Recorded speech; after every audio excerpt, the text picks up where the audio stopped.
Bien, muy buenas tardes. Uno, dos, tres. Muy buenas tardes. Yo soy el maestro Francisco Felipe de Jesús Pérez Alejandre. Tengo el honor de presentar el día de hoy al doctor Juan Manuel Ávila. Juan Manuel Ávila Silva, profesor investigador de tiempo completo del Colegio de Morelos. Postdoctorado con una estancia postdoctoral por la Universidad de Alicante, España. Tiene el título de doctor en Derecho y Globalización, tiene mención honorífica, por la Universidad Autónoma del Estado de Morelos, por parte del Programa Nacional de Posgrados de Calidad de CONACYT. Tiene el título de maestría en Derecho, también con mención honorífica, por la Universidad Autónoma del Estado de Morelos, también que se encuentra en el PNPC, el Programa Nacional de Posgrados de Calidad de CONACYT, y tiene diploma de asistencia a la fase presencial del curso posgrado en Derecho para la obtención del título Máster en Argumentación Jurídica de la Universidad de Alicante, España.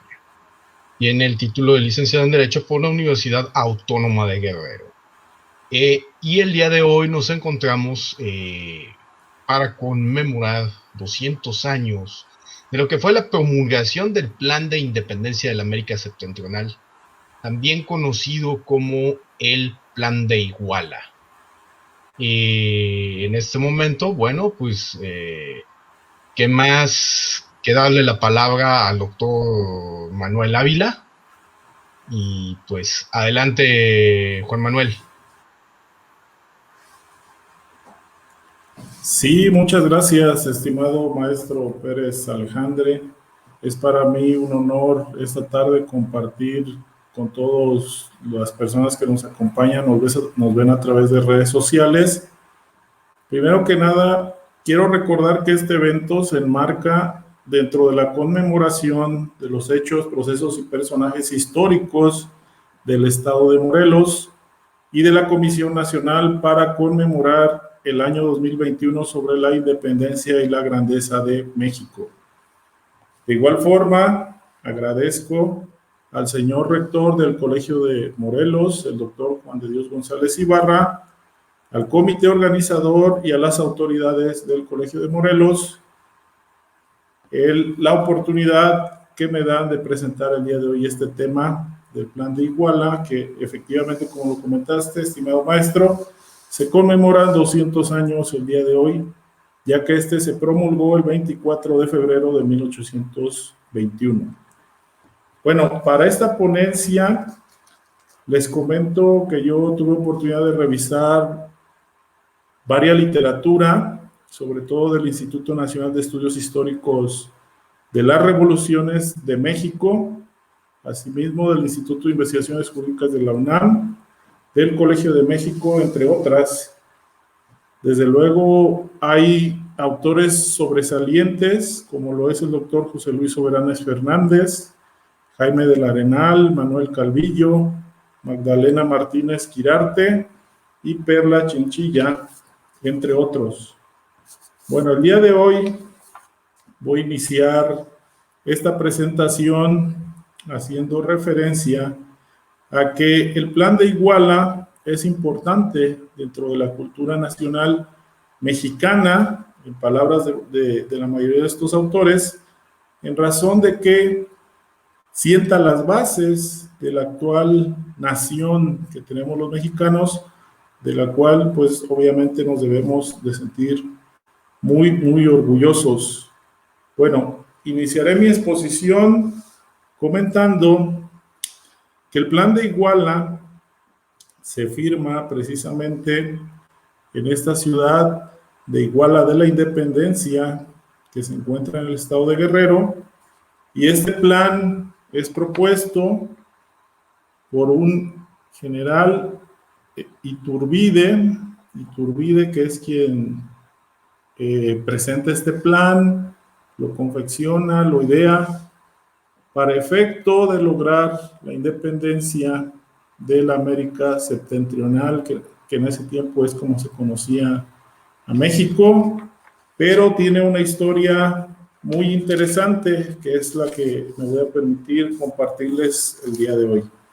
Bueno, primero que nada, es importante resaltar que en esa época, en 1820 a 1824, estaban latentes la promulgación de las constituciones francesas y estadounidenses y desde luego la proclamación de los derechos del hombre en agosto de 1789, y que todas estas ideas, estos ideales a nivel internacional influyen en precisamente las colonias que son ocupadas por España en ese tiempo, y estos ideales de libertad, de igualdad, pues vienen a impactar también en ese tiempo a la América septentrional, que cuando hago referencia a esta me refiero desde luego a México, y estas ideas pues inician precisamente con don Miguel Hidalgo y Costilla en el año de 1810, cuando inician el proceso de independencia de la América septentrional, pero hay figuras muy importantes como lo es Agustín de Iturbide, que nace en Valladolid el 27 de septiembre del año 1783. Es una persona que tiene sus orígenes en el vasco José Joaquín de Iturbide y la criolla michoacana Josefa de Aramburu y Carrillo. Cabe destacar que este personaje que nace propiamente en la América septentrional, por sus cualidades que él demuestra en su formación como teniente, el cura Miguel Hidalgo le ofrece unirse a las fuerzas insurgentes. Sin embargo, él rechaza esta invitación por cuestiones de carácter personal, manejan los historiadores. Posteriormente, se viene una etapa en donde él presta sus servicios al Imperio Español propiamente, y es llamado nuevamente este personaje, Agustín de Iturbide, para efecto de enfrentar a los insurgentes, específicamente a Vicente Guerrero. Es llamado, hay un grupo importante de gente que tiene riqueza en la América septentrional y que buscan pues controlar toda esta situación que se da en ese momento de varios enfrentamientos en esos tiempos entre los realistas y fuerzas insurgentes. Bueno, en 1816, Agustín de Iturbide es llamado para responder a ciertos cargos que le imputan el desvío de unos fondos. Se abre un proceso, pero él aclara obviamente ese proceso, se le reconoce su inocencia, y a su vez es llamado para servir a las fuerzas realistas, incluso el combate en el Bajío. Posteriormente regresa a la Ciudad de México, en donde tiene pues básicamente un tiempo de descanso en una hacienda de su propiedad. Sin embargo, se ven en conflicto varios intereses, repito, de personas económicamente fuertes en ese tiempo en la América septentrional, y se habla pues de cómo va a terminar ese proceso de enfrentamientos que se dan entre fuerzas realistas e insurgentes.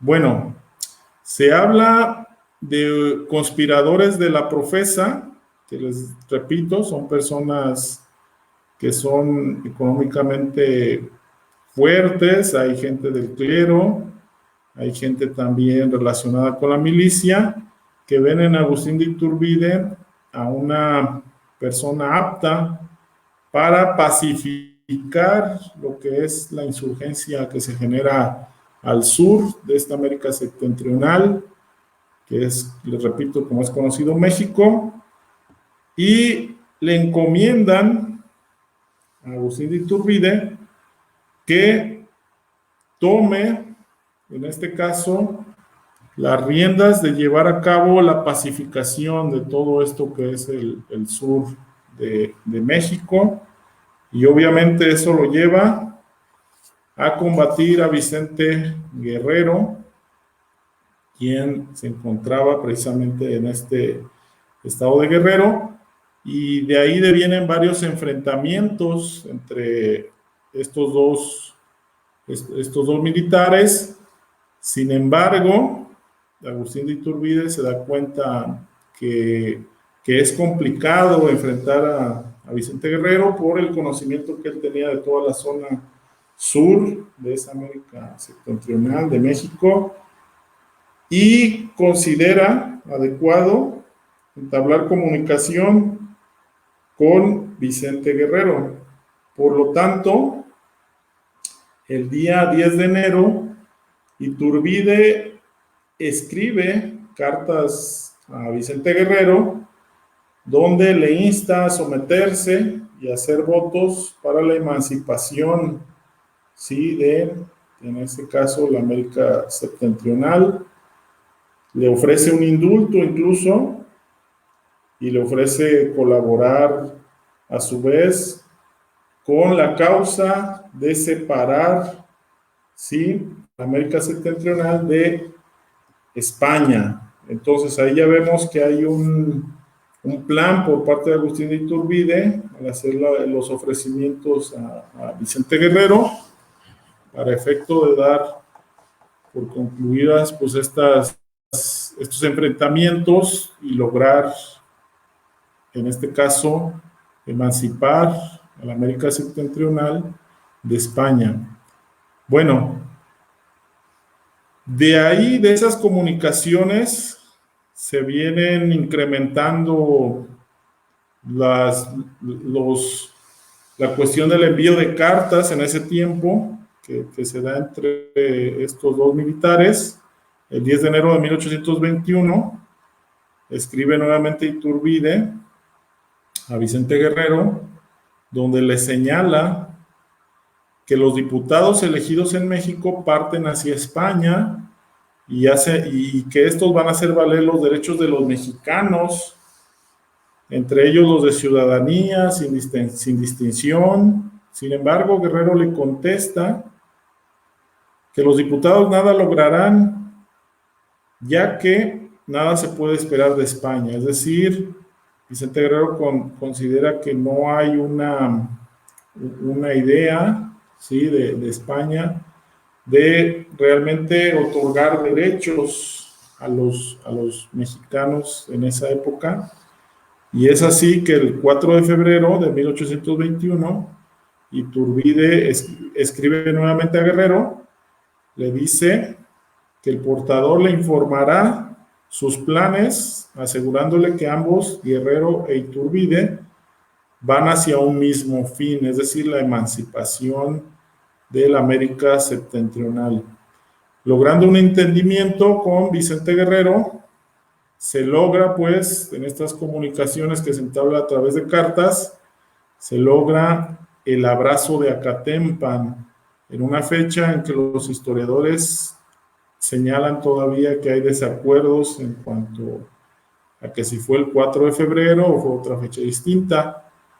Por su parte, Iturbide se dirige a Tepecuacuilco y en ese lugar, el 25 de enero de 1821, escribe a Vicente Guerrero señalando e invitándolo a entrevistarse en Chilpancingo, no sin antes enviar al abogado Juan Espinosa de los Monteros para que hablen sobre el plan de independencia de la Nueva España.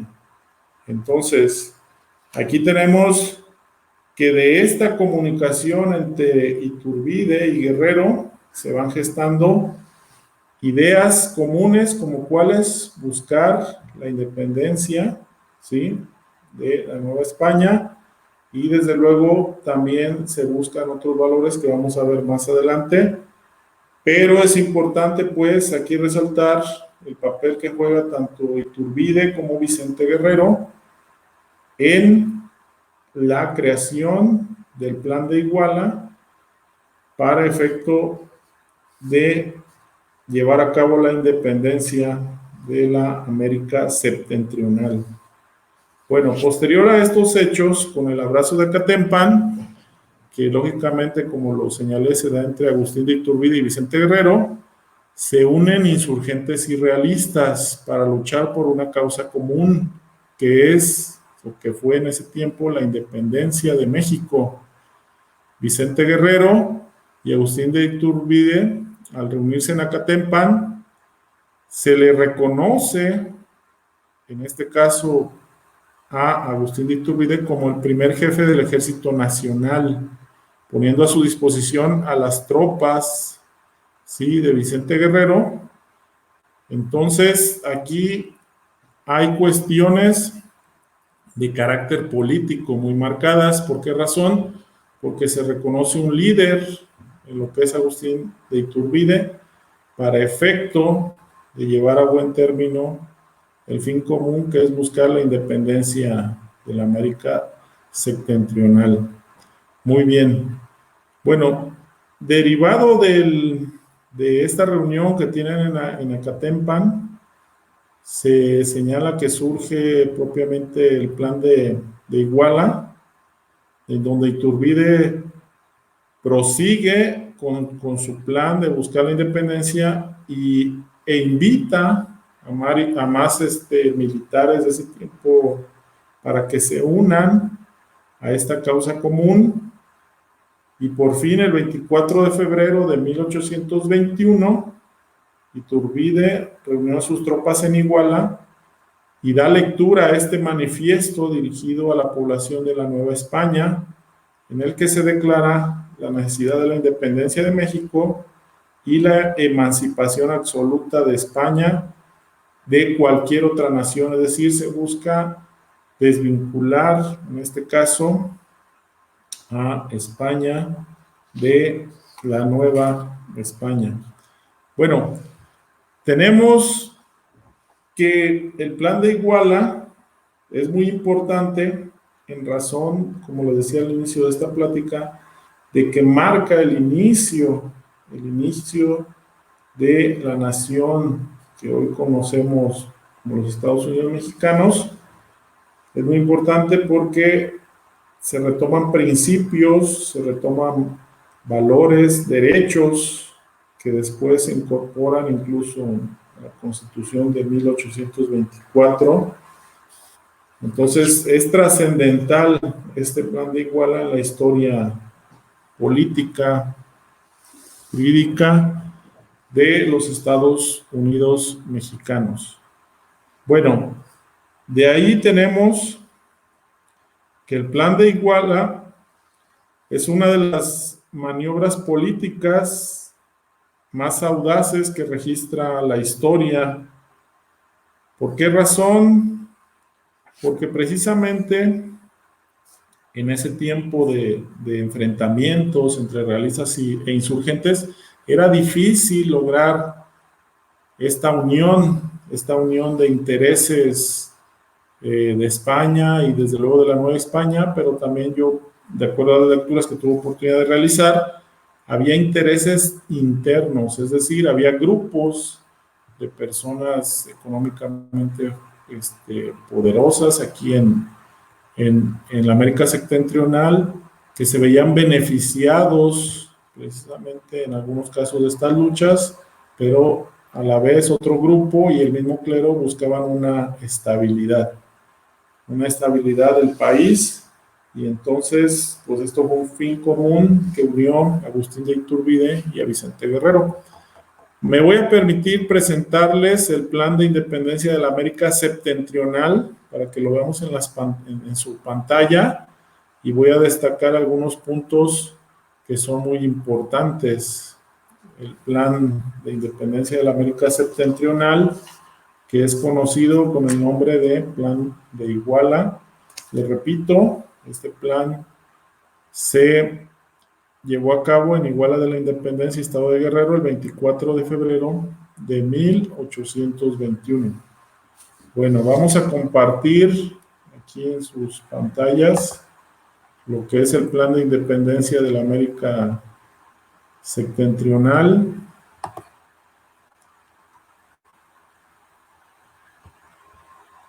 A ver, le voy a pedir, por favor, que nos apoyes, para efecto de que lo vean nuestros amigos que nos siguen por internet.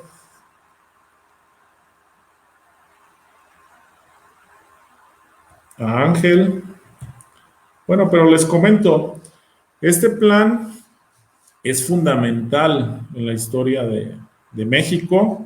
¿Por qué razón? Porque recoge precisamente todos estos principios de la Constitución de Estados Unidos, la Constitución de Francia, la Declaración de los Derechos del Hombre, y en este plan se menciona que las naciones que se llaman grandes en la extensión del globo fueron dominadas por otras, es decir, nos hace referencia a antecedentes de que siempre va a haber naciones que van a dominar a otras, y hasta que sus luces no les permiten fijar su propia opinión, no se emanciparon. Las europeas que llegaron a la mayor ilustración y política fueron esclavas de la romana. Aquí se reconoce la importancia del Imperio Romano.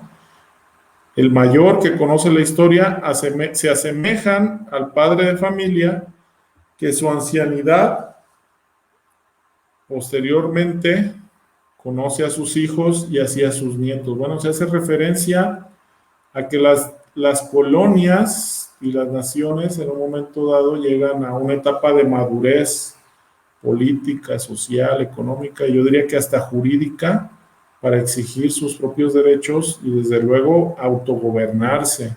Entonces esto es muy importante.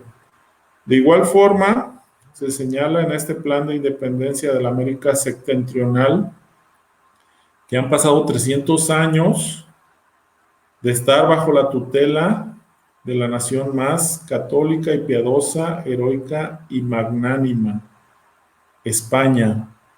Bueno, entonces aquí, si ustedes ponen atención, esto pues denota una cuestión política, porque propiamente no dice nos separamos de España y no queremos nada o no tenemos nada que ver. Al contrario, reconocen cómo España ha forjado a lo que hoy es en día la Nueva España, la América septentrional, y pues le ha dado razones de ser, ¿sí? Le ha ayudado a forjarse. Y también se señala en este documento que llega un tiempo en que se manifiesta la uniformidad de sentimiento y que muestra la unión de la mano que emancipará a la América sin necesidad de auxilios extraños, al frente de un ejército valiente y resuelto. Se proclama la independencia de la América septentrional, ¿sí? Entonces, es importante señalar que este plan de Iguala se compone de 23 artículos, que esos artículos dejan muy claro los ideales políticos, sociales, económicos, incluso de ese tiempo, y vamos a destacar algunos de estos artículos que son sumamente trascendentales, les repito, para la evolución histórica de nuestro país. El primero, por ejemplo, se establece la religión católica apostólica romana sin tolerancia de ninguna otra. Esto, desde luego, tiene su raíz en que España se profesaba esta religión como única, y desde luego que los Estados Unidos mexicanos, bueno, la América septentrional de ese tiempo adopta esta religión sin dar cabida a ninguna otra más. Un segundo punto nos habla de la absoluta independencia de este reino. Nos habla de la integración de un gobierno monárquico templado por una constitución análoga al país. Es decir, y aquí se habla del establecimiento de una forma de gobierno. Asimismo, se reconoce en su artículo 4 que Fernando VII y en sus casos los de su dinastía o de otra reinante serán los emperadores que van a gobernar a este nuevo imperio. También se señala en su artículo 5 que en este caso habrá una junta interior o itinerante mientras se reúnan las cortes que hagan efectivo este plan. Es decir, se señalan artículos para la transición, ¿sí? Para la transición de esta nueva forma de gobierno. También se hablaba en este plan de Iguala que se nombrará gubernativa y se compondrá de los vocales ya propuestos al señor virrey, es decir, se va a nombrar una junta, sí, que va a tener ahí funciones de asesorar a los gobernantes de turnos, y también se habla de que se gobernará en virtud del juramento que tiene prestado al rey interino, y este se presenta en México y lo presta. Bueno, también aquí se habla de que si Fernando VII no se resolviera venir a México, la Junta o Regencia mandará nombre de la nación mientras se resuelve la testa que debe coronarse. Entonces, se habla de cómo el tránsito para efecto de que del gobernante en turno, quién va a tener la facultad de gobernar, que va a ser esta Junta o Regencia a nombre de la nación. Se señala también que el gobierno va a ser sostenido por el ejército de las tres garantías. Esto es fundamental porque en ese tiempo el poder del ejército se encuentra unificado, ¿sí? Aunque hay algunos generales, hay algunas personas económicamente fuertes que no comparten estas ideas, pero a la larga también pues se van encontrando que al haber una unificación en la fuerza militar, eso es una razón de peso para que se integre este imperio. También se habla de que las cortes resolverán si han de continuar esta junta o sustituirse por una regencia.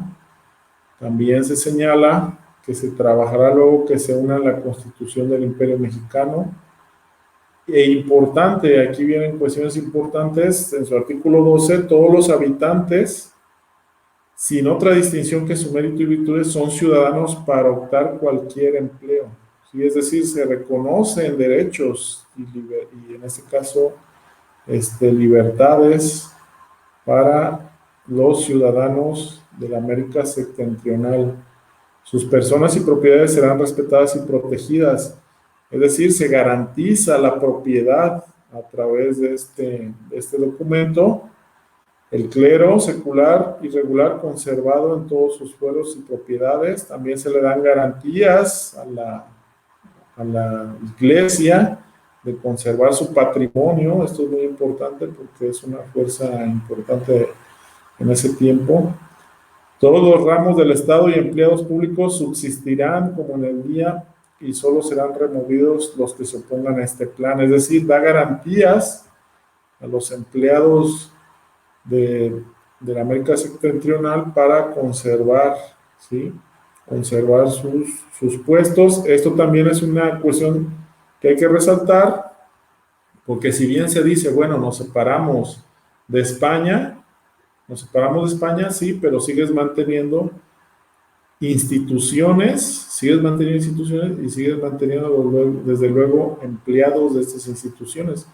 Entonces, este plan, muchos autores, muchos historiadores señalan que tuvo estas bondades de hacer converger los intereses de cúpulas del poder en ese tiempo, que es el clero, personas que estaban en el poder político y desde luego personas también con poder económico, con los intereses de los ciudadanos, ¿sí? De los afroamericanos, los criollos, ¿sí? Todos estos intereses aquí se hicieron converger, ¿sí? Se unieron, pues. Entonces, y no es un cambio tan radical porque se mantienen las instituciones. Asimismo, se habla que se formará un ejército protector que se denominará de las tres garantías y que se sacrificará del primero al último de sus individuos. Este ejército observará a la letra la ordenanza vigente y sus jefes, oficialidades, y continuará al pie en que están. Las tropas de que se compongan se consideran como de línea y lo mismo las que abracen luego este plan, las que lo difieran, los paisanos que quieran alistarse, se mirarán como milicia nacional y el arreglo y forma de todas las dictarán las cortes. Bueno, otra cosa importante también es que en él se establecen garantías fundamentales, que son las que vamos a comentar enseguida, y se habla de una fraternidad, se habla de un orden, se habla de buscar la unión, y también, desde luego, lo más importante, que es lograr la independencia de la América septentrional. Incluso este plan considera en una de sus partes finales: asombrada las naciones de la cultura europea vean que la América septentrional se emancipó sin derramar una sola gota de sangre. En el transporte de vuestro júbilo decid: viva la religión santa que profesamos, viva la América septentrional, independencia de todas las naciones del globo, viva la unión que hizo nuestra felicidad. Y entonces este plan tiene las bondades de que en él convergen varios intereses políticos. Yo podría señalar, yo puedo afirmar que hay intereses políticos muy marcados, jurídicos, porque hablamos de derechos y garantías que se reconocen en este plan, y podría también establecer que económicos, al mantenerse instituciones, ¿sí?, vigentes, es decir, no hay un cambio radical que venga a integrar a la América septentrional a partir de este plan de Iguala. Bueno, autores como Jaime del Arenal, José Luis Soberanes, también nos señalan que la independencia de España a través de la unión de todos los habitantes garantizaba el respeto de los privilegios de la Iglesia Católica. Es decir, ahí vemos cómo ciertos intereses son armonizados con los intereses de los ciudadanos al respetar el patrimonio, ¿sí?, del clero. También estos autores refieren, como yo lo había adelantado, que se considera este plan de Iguala como el origen del Estado mexicano actual. Por eso les decía que esto es fundamental en la historia de nuestro país. Y también cabe recordar que en este plan surge la bandera nacional de tricolor, cuyos colores representan las tres garantías de igualdad: el verde, la independencia; el blanco, la religión; y el rojo, la unión. Asimismo, hay que señalar que el proyecto constitucional que postulaba el plan de Iguala, el cual se sintetiza en los siguientes puntos: primero, un régimen constitucional; segundo, una monarquía moderada; tercero, intolerancia religiosa con conservación de fueros y privilegios; cuarto, representación parlamentaria; y 5, integración del ejército trigarante. Y un sexto punto, desde luego, nos habla de garantías como ese principio de igualdad, el respeto irrestricto a la propiedad. Entonces, les repito, este es un documento de suma importancia porque denota ideales políticos, económicos, sociales y de carácter jurídico. Económicos en razón de que se respeta una estructura ya anterior, es decir, antes de la independencia ya había estructuras institucionales se respeta la propiedad del clero, políticos, porque se logra converger los ideales de estos grupos de poder, como es el clero, las personas que están de España todavía en ese tiempo en la América septentrional, los realistas, y se convergen intereses también de los insurgentes, de los ciudadanos, reconociéndoseles derechos y principios como de igualdad, ¿sí? Y respeto a la propiedad. Bueno, también encontramos que Jaime de la Arenal nos señala que pudo Iturbide afirmar categóricamente con toda legitimidad y veracidad que el plan era suyo. Citando textualmente a don Agustín, señaló, porque solo lo concebí, lo extendí, lo publiqué y lo ejecuté. Esto se refiere a que hay algunos cuestionamientos en el sentido de que si fue influenciado este personaje, Agustín de Iturbide, por algún interés ajeno a la nación a la hora de que él concibe la idea de este plan de Iguala, pero hasta ahora las referencias históricas señalan que fue una idea que concibió este personaje y que pues fue una de las ideas que hay que destacar de esos tiempos porque se logran conciliar varios intereses. De igual forma, Soberanes nos indica que un hecho incuestionable es que Agustín de Iturbide va a conseguir la independencia de España. Asimismo, él cerró el antiguo régimen de la Nueva España y abrió al México independiente la ruta para llegar a ser un Estado liberal y democrático de derecho. Entonces, con base en esto, podemos afirmar, como se lo señalaba al principio, que es un documento fundamental, el Plan de Iguala, en la historia de los Estados Unidos mexicanos, al considerarse el origen de nuestro país. Bueno, de igual forma tenemos que derivado de este plan de Iguala se crea el primer imperio mexicano, que desde luego fue dirigido por Agustín de Iturbide, pero después de la caída del imperio, el Congreso mexicano dejaría de aceptar tanto el plan de Iguala, así como los tratados de Córdoba. Sin embargo, no le resta méritos, precisamente porque sienta las bases de nuestra nación. Y también cabe señalar que derechos establecidos, reconocidos y algunas cuestiones de carácter político son retomados en la Constitución mexicana de 1824.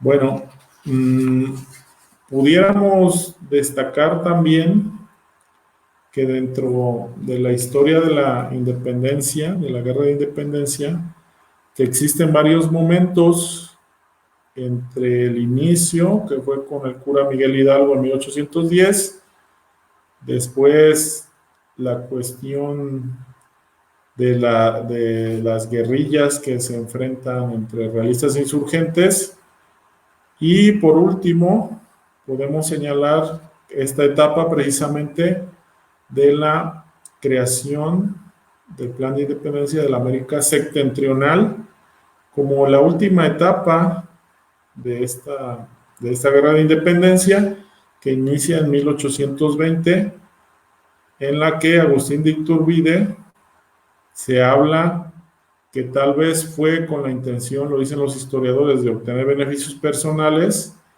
busca unificar los ideales de lograr la independencia de América Septentrional, y eso lo hace a través de este plan de Iguala, ¿sí? Y es muy importante precisamente porque se convierte en el libertador de la patria.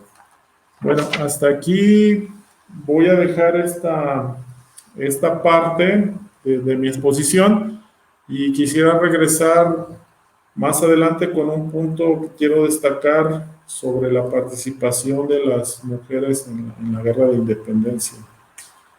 Si hubiera alguna pregunta, algún comentario, con gusto lo vamos a atender y estamos abiertos a sus amables participaciones. Bueno, Juan Manuel, pues en lo que nos llegan las participaciones, aquí tenemos saludos de Juan Carlos Moreno, dice presente. También Tatiana Valdés dice que presente. Y pues nada más recordar, también buena tarde, te mandan saludos. Es importante también recordar que la idea por parte de lo que fue la cúpula del virreinato era mandar a Iturbide para que aniquilara o se deshiciera de Guerrero. Ellos querían tener una independencia, en palabras de Paco Ignacio Taibo, de que dieran el gatopardismo. ¿Por qué? Porque era mantener las instituciones que existían en el virreinato, ahora en un país independiente. Y en parte también porque vienen huyendo de Cádiz, que para ellos es una constitución muy liberal. ¿Por qué? Porque recalca la igualdad entre todos los súbditos de lo que vienen siendo, todo lo que viene siendo el Imperio Español. El único detalle, en el caso de los independentistas como Vicente Guerrero, ven la oportunidad con Iturbide, bueno, consolidamos la independencia y también le huimos a Cádiz, porque Cádiz, para Vicente Guerrero y la gente que lo sigue, no tiene nada de liberal, porque mantiene la desigualdad en lo que en ese momento era Nueva España o la América Septentrional, y también porque mantiene la esclavitud. Y obviamente esto para Guerrero que es un afrodescendiente, pues no es agradable que exista todavía la esclavitud en el territorio que posteriormente será el Imperio Mexicano.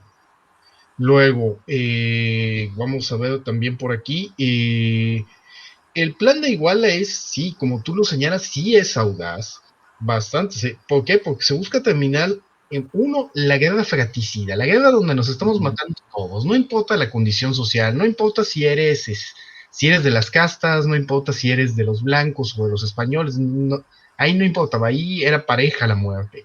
Entonces se trata de acabar con esa guerra fratricida, por un lado, que era lo que todos querían en el país. Y el otro, bueno, se buscan las canonjías de los grupos o de la cúpula en el poder, que cuando se entera que Iturbide está en tratos con Guerrero, pues obviamente lo ven con mal ceño. Pero pues es un paso para lograr deshacerse de esta posible aplicación de Cádiz. Luego, ¿qué más? Bueno, las bondades era lograr la independencia y en cierta medida ya acercarse a un paso más hacia la igualdad entre lo que eran las castas, los criollos y los españoles, y posteriormente, en algún momento, consolidar lo que era la abolición de la esclavitud. Una abolición de la esclavitud que viene desde Miguel Hidalgo, en lo que viene siendo cuando tiene el gobierno, el bando de Hidalgo que se da en Guadalajara entre 1810 y 1811. Y bueno, pues todo esto, primero lo que será el Imperio Mexicano y que posteriormente se consolidará como la República Federal Mexicana de 1824. Aquí lo importante son las tres garantías. Independencia, que era lo que buscaban los dos bandos, o sea, ahí no hay de otra, es en lo que convenimos. Independencia, adiós España, olvidémonos de ellos. Y luego, la unión, ok, nos unimos como bandos, ya no somos novohispanos, ya que somos americanos todos y por tanto queremos ser mexicanos en lo que será el Imperio Mexicano. Y el otro factor de unión, la religión católica, que sería la que prevalecería en ese momento histórico, como la única religión que se seguiría en ese momento histórico. Esos son los aspectos que podemos destacar de ahorita de lo que tenemos, o como un resumen de lo que es este plan de Iguala, o de lo que es este plan de independencia de la América septentrional, como hemos estado mencionando, Juan Manuel. No veo más preguntas, no ha habido preguntas o aclaraciones que deseen hacerle. A ver, aquí viene. ¿Por qué se ha demeritado la participación de Iturbide en este momento histórico de la independencia? Ahí te va, Juanito. Contéstales. Sí, ¿por qué se ha demeritado? Precisamente se habla de que él pudo haber tenido influencias de agentes externos refiriéndonos a otras naciones que propiamente no, que él no hubiera tenido la capacidad de crear y llevar a cabo este plan de manera individual, sino que pudo haber un trasfondo, es decir, pensamientos o ideales que impulsaron a Agustín de Iturbide a generar y llevar a cabo este plan. Entonces, los historiadores señalan varios que es una hipótesis que está ahí, es decir, que hubo un trasfondo a la hora de que él lleva este plan a cabo, ¿sí? Que había otros intereses, que había otros intereses. La respuesta a mí me parece que lógica sería que desde luego que había intereses. ¿Por qué? Porque si tomamos en cuenta que Tenochtitlan en 1521, aunque algunos historiadores hablan que fue en 1519 cuando es colonizada por España, pero a la fecha de 1824 ya habían pasado 300 años, es decir, ya hay una madurez, sí, me refiero social, política, económica y jurídica, de querer emanciparse del yugo español. Entonces yo sí considero que hubiera intereses, sí, en la América septentrional, no solo el pensamiento de Agustín Iturbide, sino que hay un grupo detrás de este militar que impulsó, desde luego, que se diera este acontecimiento. Entonces yo sí considero que hay intereses políticos e ideales, sí, atrás de Agustín Iturbide. Esa sería mi respuesta. Muy bien. La siguiente pregunta, que es de la doctora Tatiana Valdés Bugnova. Doctor Silva, ¿qué opina usted? ¿Nuestro país fue un reino o una colonia?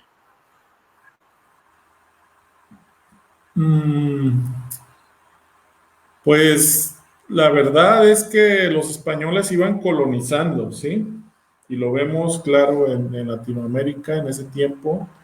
Se iba colonizando, sin embargo, integraban su forma de gobierno. Eso hay que tenerlo muy presente. Es decir, dejaban gobernantes y reyes que acataban las órdenes de la corona, ¿sí? Entonces yo diría que ahí van colonizando, pero si bien quieren tener la certeza de que se cumpla lo que ellos están ordenando desde España. Entonces los veían como unos virreinatos, pero la cuestión importante ahí para mí, ¿cuál sería? Que hay un interés económico. Hay un interés económico de España en esas colonias porque te estás haciendo de recursos, incluso eso se maneja en la historia, que cuando se da la independencia de la América septentrional, pues dejan de llegar esos recursos a España y eso le genera problemas, sí, le genera problemas fuertes económicos a España, sí, entonces ahí hay intereses económicos bastante fuertes en ese tiempo. Sí, muchas gracias. Muy bien. La siguiente es de Peralta GTI. La Nueva España no era una colonia, era un reino. Allí estaba establecido jurídicamente, las diferencias son abismales. Un reino tiene derechos, fueros e instituciones de autogobierno, como los cabildos municipales. Incluso la Constitución de Cádiz, en su artículo 18, reconoció una ciudadanía común entre los peninsulares y los españoles americanos. Y los afrodescendientes, yo diría, ¿qué pasó? Pero bueno, Manuel, si gustas responder.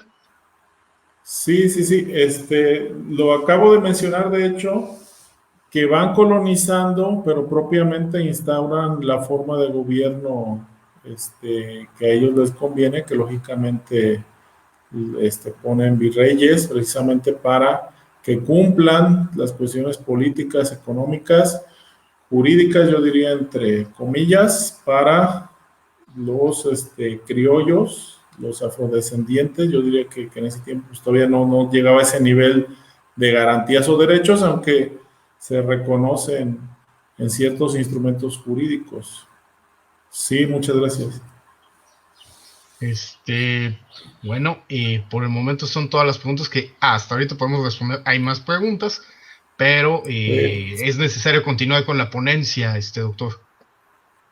Sí, claro que sí, muchas gracias. Bueno, yo no quiero desaprovechar la oportunidad en ese momento de hablar de la importancia de las mujeres en este proceso de independencia, y quiero destacar fundamentalmente dos: María de la Luz Leona Camila Vicario, mejor conocida como Leona Vicario.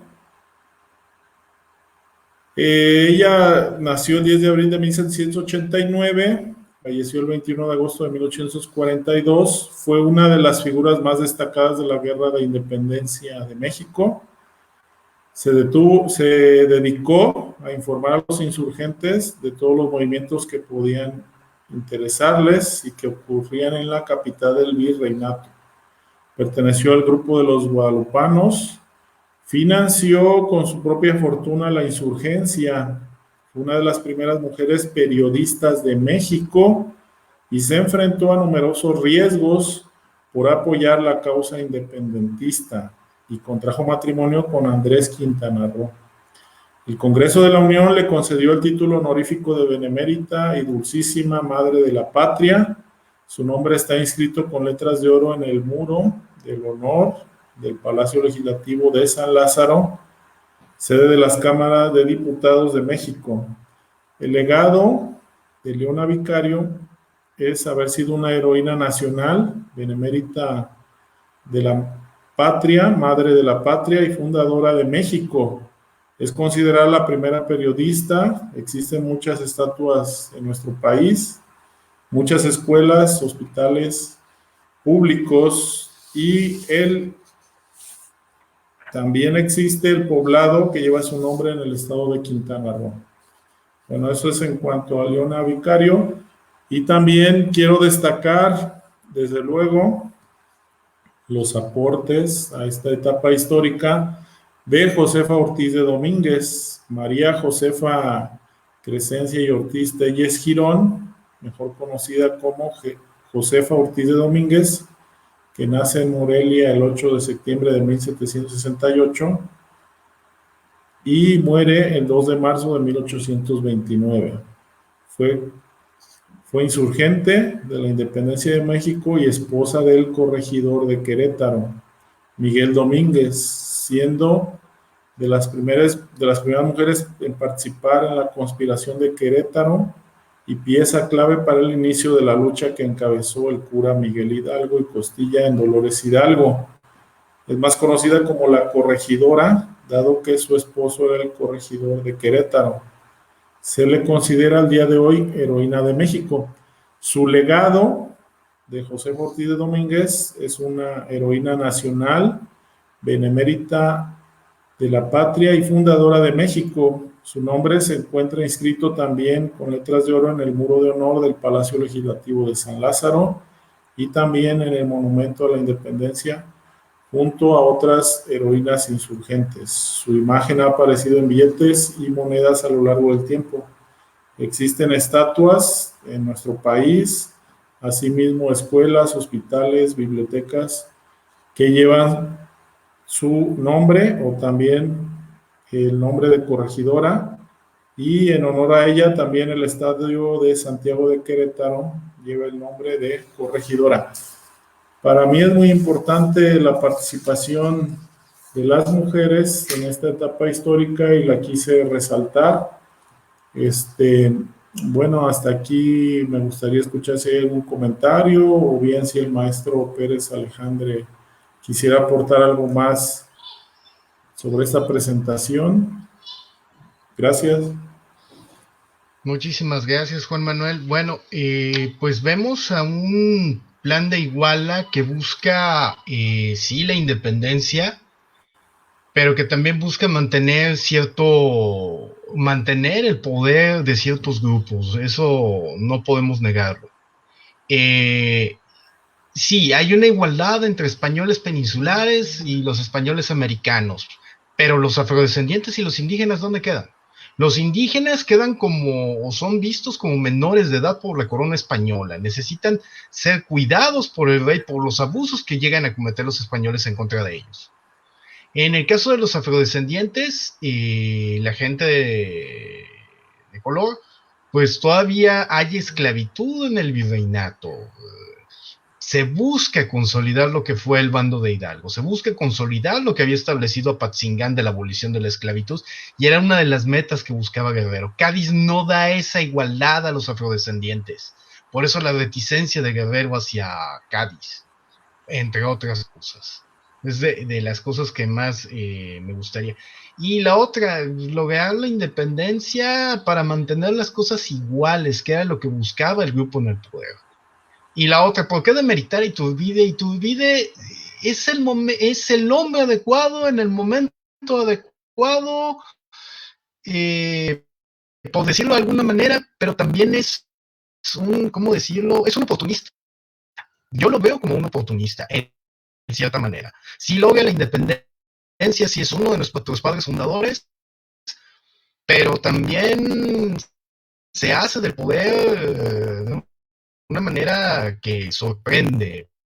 ¿Por qué? Porque se mete por esas rejillas, se mete por esos entrelineados, y pues es ayudado por la gente que lo secunda. Tenemos el ejemplo de Pío Macha, que él logró que por vítores hacia Iturbide se le coronara emperador, cuando lo que se estableció desde un principio era darle a un pariente de Fernando VII, entre otras. Bueno, pues ya nos acercamos al fin de esta conferencia. Me gustaría recordar que se acerca una videoconferencia magistral por el aniversario luctuoso de Emiliano Zapata Salazar, el caudillo del sur, que será impartida por la doctora Wendy Morales Prado el día sábado 10 de abril, en una transmisión también por Facebook Live de las 5 a las 7 pm por este honorable colegio de Morelos.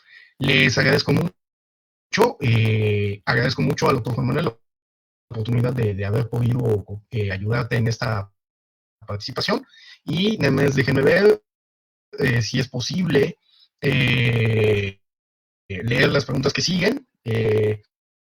Nada más que me lo digan, terminemos. Son 6 comentarios los que siguen. Terminamos comentarios y cerramos la conferencia. Últimos comentarios. Dice de Peralta GTI: la participación de Iturbide se ha demeritado porque los gobiernos republicanos posteriores buscaron desprestigiar a la monarquía como forma de gobierno. Bueno, este es comentario. No sé qué más se puede agregar. Bueno, aquí ya hay un comentario que ya agregué. Seguían siendo la gente afrodescendiente seguían siendo esclavos, no se les reconocían derechos como los criollos. Eso creo que lo acabamos de señalar ahorita. Hay un detalle muy interesante que viene. Sí, Nueva España es considerada un reino, pero es un reino accesorio a la corona de Castilla, y por lo tanto, aunque tenga instituciones y todo, al ser reino accesorio y no autónomo, dependen mucho de las decisiones que toma el monarca y los órganos de gobierno en la que era la metrópoli, lo que era en España. Por eso existía mucho recelo de los peninsulares en cuanto a los intentos de autonomía que se le pensaban dar a Nueva España y posteriormente a esta independencia que tomó el Imperio Mexicano. Si hay alguna otra pregunta, bueno, pues entonces nada más, pues los agradecimientos que podemos dar. Ah, sí, va el último comentario. El problema no fue hacerse del poder, sino el poder sino el tipo de poder que se ostentaba, ¿sí? Un tipo de un poder yo creo que no querían soltar en este caso. Bueno, pues yo creo que ya fue todo el último comentario. Bueno, pues damos los agradecimientos. Los esperamos en la conferencia del 10 de abril sobre conmemorando el aniversario luctuoso de Emiliano Zapata. Esperamos que les haya gustado y vuelvo a agradecer la oportunidad de haber podido ayudarte en esta conferencia, doctor Juan Manuel, y pues, ojalá existan invitaciones en el futuro. Bueno, les agradezco mucho, agradezco a nombre del Colegio de Morelos el que nos hayan visto y agradezco al Colegio de Morelos esta oportunidad. Juan Manuel, muchísimas gracias. Muchas gracias, maestro Pérez Alejandre. Gracias a nuestro amable auditorio. Que tenga muy buena tarde. Muy buenas tardes a todos. Nos despedimos.